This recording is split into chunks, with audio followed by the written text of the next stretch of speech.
My baby mama.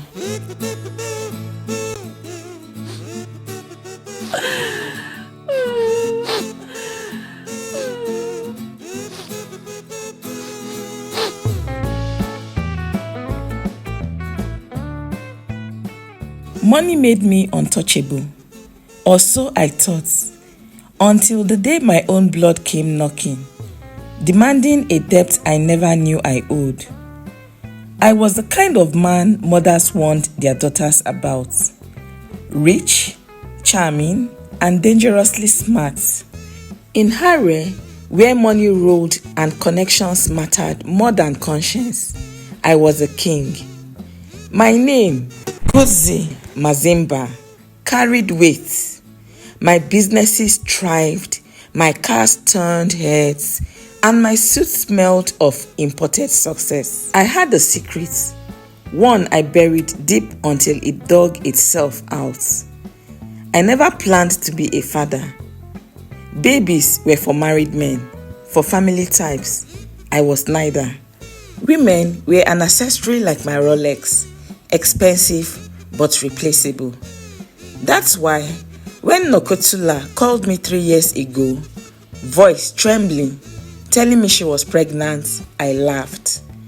Handle it, I told her, tossing a few thousand into her bank account.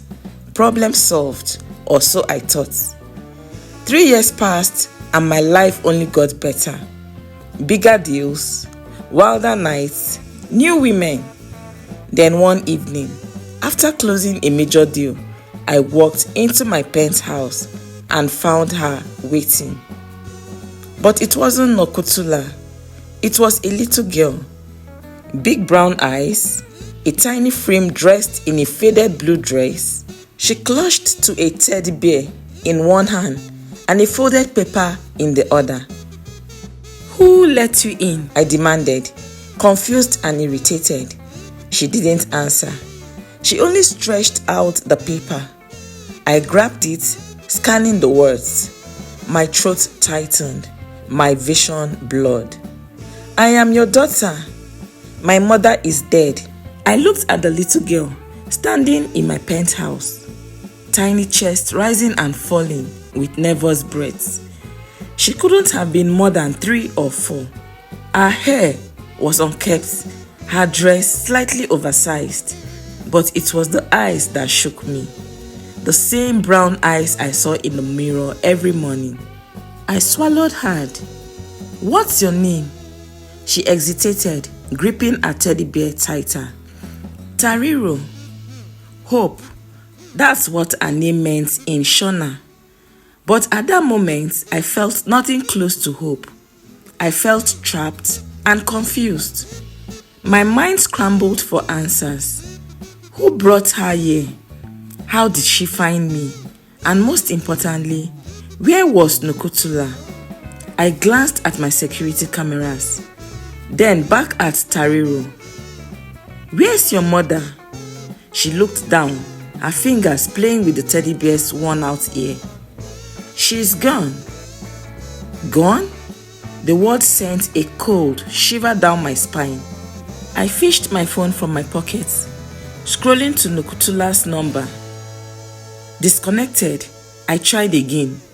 Same results. My jaw tightened. I hadn't spoken to her in years, but this, dead, it felt unreal. Who brought you here? I asked, trying to keep my voice steady. Tariro pointed at the folded paper. I opened it, my hands slightly trembling. It wasn't just a note, it was a death certificate. Nokotula Masunda, date of death 2 weeks ago. I sank onto the couch. This was real. The note attached read, "She is yours. Take care of her." No signature, no explanation. Just this tiny, lost child looking at me like I was her last hope. I stood abruptly. Who sent you here? Where do you live? Who do you stay with? Tariro blinked. Nobody. Silence wrapped around the room like a suffocating fog. My mind raced. I wasn't a father. I didn't do kids. My life was about power, control, and success. A child didn't fit into that equation. I grabbed my car keys. Come on, I'll take you somewhere safe. She didn't move. Mommy said I should stay with you. Her voice was small, yet it echoed in my head like a haunting prophecy. Stay with me? Impossible. I barely had space in my life for a woman, let alone a child. But the reality was clear. I couldn't leave her in my penthouse, and I couldn't throw her out either. My reputation, my image, my world depended on control. And right now, I had none. Thank you for watching, and if this is your first time of coming across us, please subscribe immediately and turn on the notification bell so that when I post a new video, you will be the first to watch. And if you're already an existing subscriber, hello, thanks for being here. Keep watching as I promise to always bring interesting stories that will keep you entertained and relaxed. I picked up my phone and called the one person who always knew what to do, my mother. She answered after the second ring. Kudzi, are you okay? I took a deep breath. Mom, I need help. She was silent for a moment. Then in a voice only a mother could use, she asked, what did you do this time? I looked at Tariro, who was now sitting on the floor, hugging a teddy bear, her little fingers tracing the torn seams. I exhaled. I think I have a daughter. Then my mother sighed, long and deep. Kudzi, she said slowly, what do you mean you think you have a daughter? I rubbed my temple. A little girl showed up at my penthouse. Says her name is Tariro. Her mother was Nukutula. Another pause. Then, Nukutula Masunda? Yes. My mother inhaled sharply. Kudzi, are you telling me you abandoned a pregnant woman? I shut my eyes. I didn't abandon her. I sent her money. Money? My mother's voice turned sharp. So, in your mind, money replaces responsibility. I had no answer.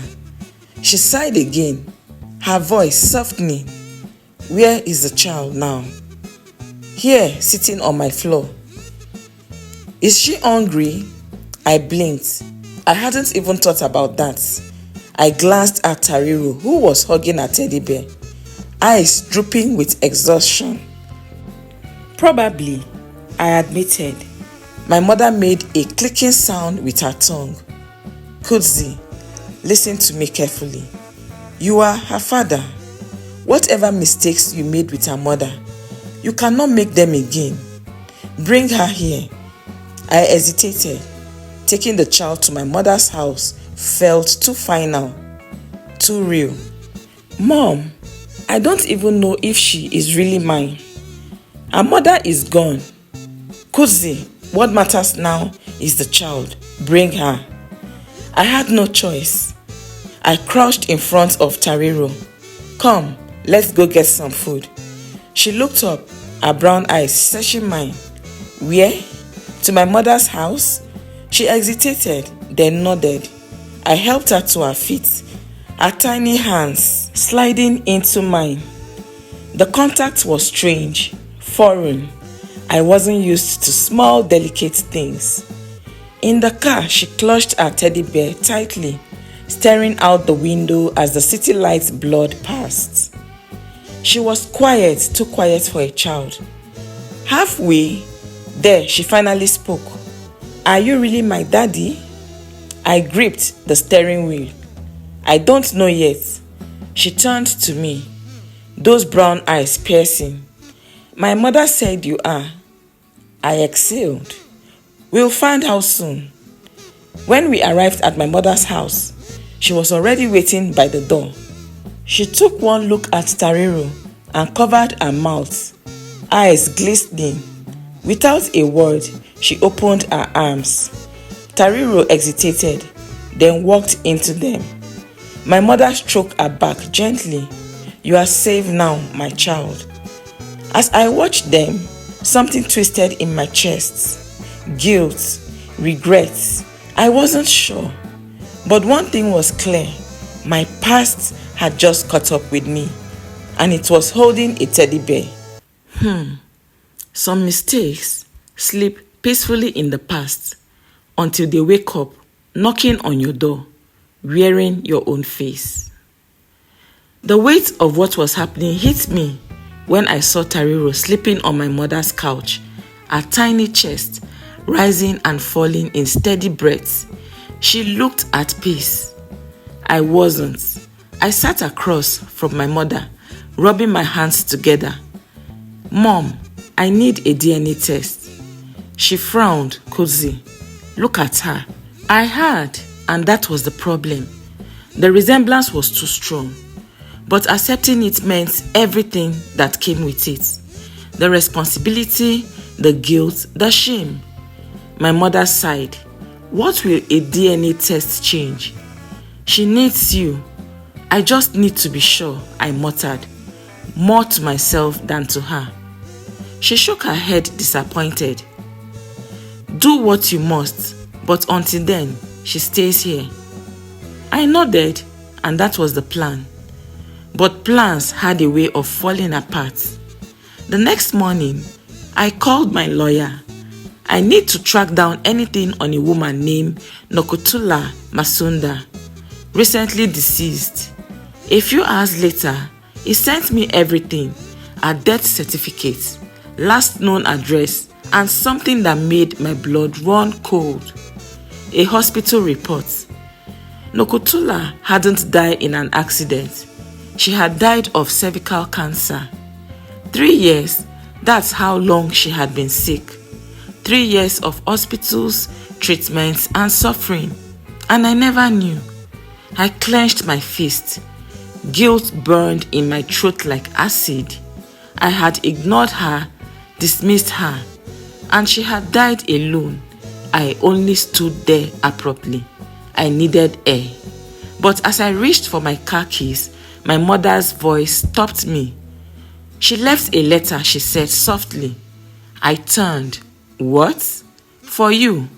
She reached into her purse and pulled out a small, crumpled envelope. My name was written on the front in a familiar, delicate script. With shaky hands, I opened it. "Kudzi, if you are reading this, it means I'm gone. It also means I have no choice but to trust you with the one thing I love most, our daughter. I never wanted to bother you. You made it clear you didn't want a child, so I raised her alone. I struggled. I fell sick. I fought, but some battles cannot be won. Tariro is all I have ever gotten right in this world. I don't know if you will love her, but I beg you, do not let her suffer. She is yours, Nokutula." The paper trembled in my hands. I sat down heavily, my breath uneven. Nokutula was gone, but she had carried the weight alone, never reaching out, never demanding anything. And now, all that was left of her was a child who barely knew me. My mother watched me, waiting. "Well?" I folded the letter carefully, slipping it into my pocket. "I need that DNA test," I said, my voice hard. Her eyes darkened. "And if she is yours?" I exhaled. Then I fixed what I broke. 2 days later, I got the results. 99.9%. Tariro was mine. And that was the moment my perfect, well-controlled life shattered completely. I stared at the DNA test results for what felt like hours. 99.9%? There was no escaping it now. Tariro was mine. The realization hit me like a train. I had a daughter, a real living, breathing child. A child whose mother had died fighting alone while I partied in luxury. I had to change. I had to become responsible. And in my mind, the quickest way to do that was to get married. Her name was Ruvimbo. She was the daughter of a wealthy politician, beautiful and well-mannered, the kind of woman who made men look respectable. We had been casually seeing each other, but I had never been serious until now. One evening, over dinner at a 5-star restaurant, I asked, "Ruvimbo, what do you think about marriage?" She smiled, twirling a wine glass. "I think it's a commitment only real men make." I nodded, pretending I wasn't terrified. "Then let's do it." Her eyes widened. "Are you serious?" "Dead serious." The next few weeks were a whirlwind. The moment I proposed, our families jumped into planning the wedding. It was the event of the year. Lavish, elegance, and display of wealth and status. Everyone was impressed except my mother. She pulled me aside the night before the wedding, her face unreadable. "Kudzi, marriage won't fix you." I forced a chuckle. "Isn't that what people do when they want to change, settle down?" She shook her head. "You are running from something. Marriage is not a hiding place." I brushed off her words. I was doing the right thing. Marriage would give Tariro a stable home and make me a better man, so I thought. At first, things seemed perfect. Ruvimbo accepted Tariro easily, treating her like a little sister. We were the picture-perfect couple, attending charity galas, making public appearances, living in a luxurious mansion. But behind closed doors, cracks started to show. Ruvimbo enjoyed the idea of marriage, but not the reality of responsibility. She loved being a wife when the cameras were watching, but had no interest in actually raising a child. "I didn't sign up to be a babysitter," she snapped one night when Tariro spilled juice on her designer's dress. "She's just a child," I said, sighing. "She's your child," the words stung. I had thought she accepted my daughter, but the truth was clear. Tariro was an inconvenience to her. Then the betrayal came. It started with late-night phone calls, whispered conversations, unexplained absences. At first, I ignored it. But then, one night, I came home early from a business trip and walked into a scene that shattered everything. Ruvimbo was on the phone. Her voice, soft, flirtatious. "I know, baby. I miss you too." I froze. My heart pounded. She giggled. "He's clueless. Marrying him was the best decision. Now I have his money and his name." I stepped forward, my voice cold. "Who are you talking to?" She spun around, the color draining from her face. "Kudzi, Who?" I repeated, my fists clenching. Silence. Then, slowly she smacked. The fake sweetness melted away, revealing something bitter and calculating. "You really thought you could turn into a family man overnight?" She scoffed. "You are not built for this life. You think I don't know you married me to fix your image?" "Well, I married you for my own reasons too." A pit formed in my stomach. "What reasons?" She folded her arms. "You have wealth, power, connections, and I wanted that. I played the perfect for the world, and in return I got everything I wanted." My blood turned to ice. I had been played. All this time, I had been trying to change, to be a better man, and the woman I thought would help me had been using me. She leaned closer, her voice dripping with mockery. "You are no saint, Kudzi.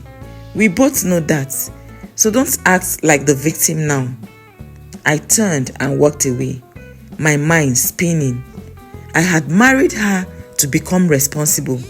Instead, I had tied myself to my worst nightmare. And the worst part, I still had to find a way to protect Tariro.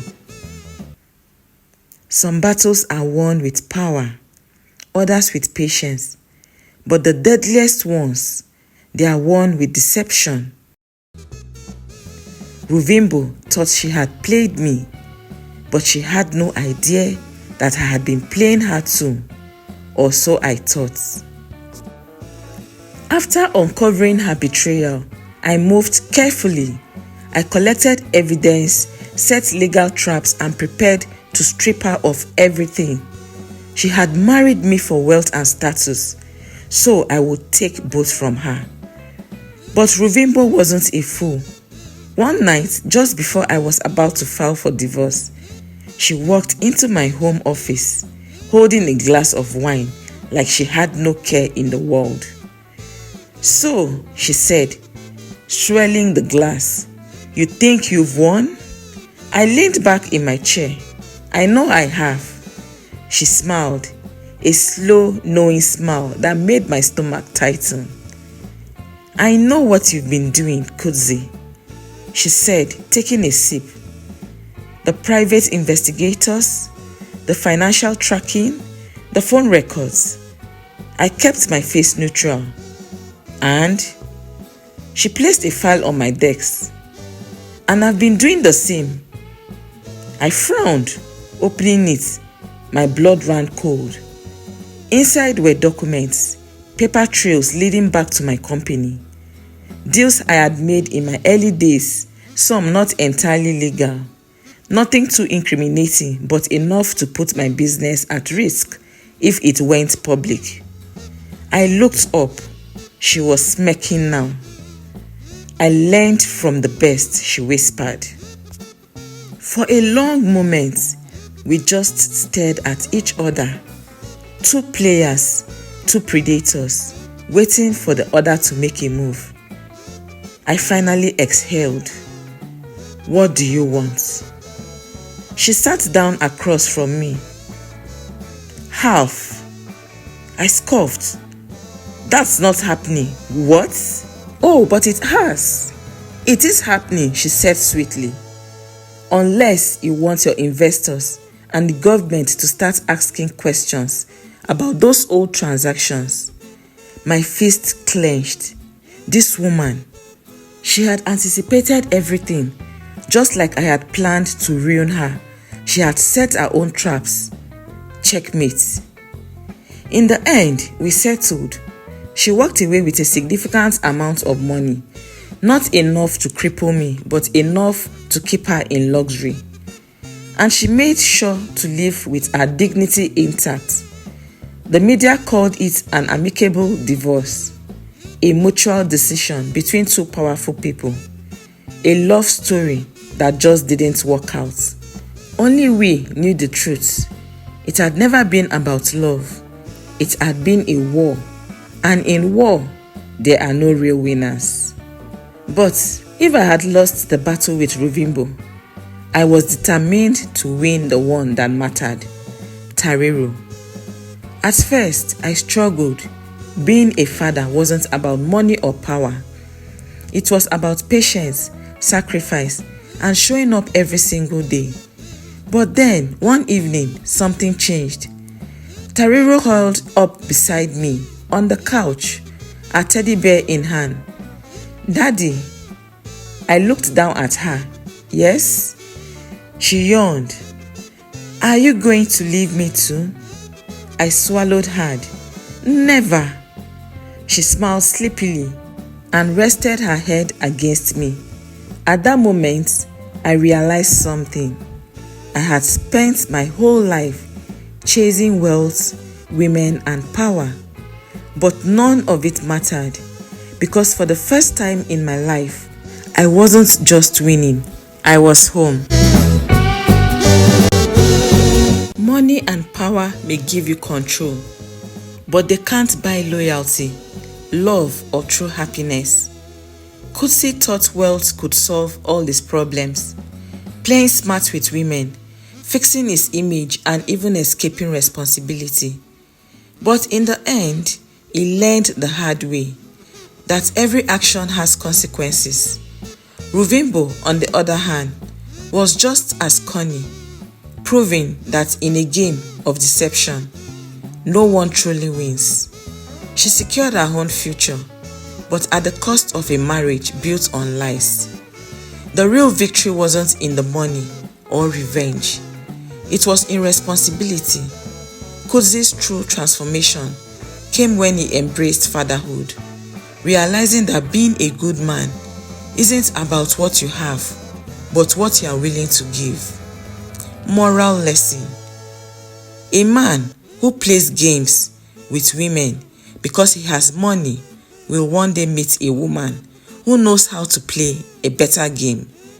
But true strength is found not in deception, but in the love and responsibility that wealth can never replace.